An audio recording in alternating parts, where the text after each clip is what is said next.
Hey, good afternoon. It's late April 2026 here, and just a quick update on the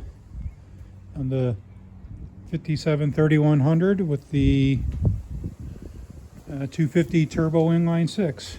Been working on the fuel system here over the course of the last couple of weeks, and what that's basically entailed is I had a fuel tank that was basically fabricated by somebody who was contracted by the previous owner of the truck that had some issues with it as far as the pump.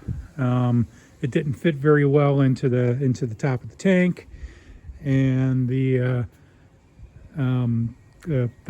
pump assembly was actually for a mid-90s Chevy Impala, because the engine that was in here was an LT1 out of a wrecked cop car.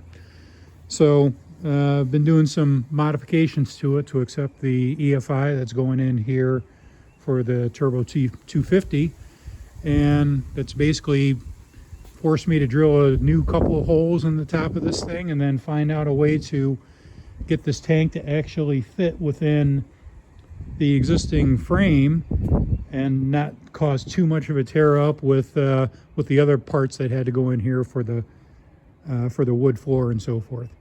So what I basically did is, you can see here at the tank, basically has these big beefy heavy duty brackets on here that were sitting on top of the frame, but the problem with sitting on top of the frame is it caused issues with these cross members that are put on here for the wood bed floor, in that they have to sit on top of the frame, and if I were putting the fuel tank on top of the frame, then that means that that wasn't going to work.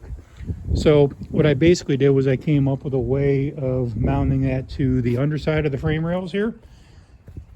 So basically I'll be able to slide the fuel tank in between the frame rails on each side, and I'll kind of hang them from the top rails rather than sit them on top of the top rails. And the way that I did that is I fabricated a couple of brackets here that will just basically screw to the bottom sides of the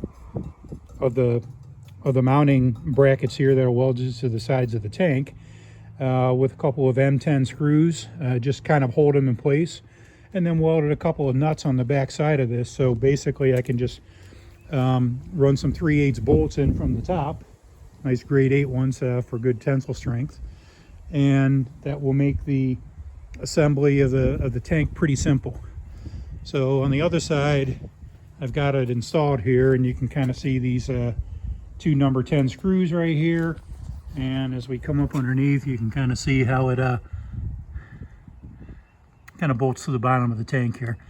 So pretty simple.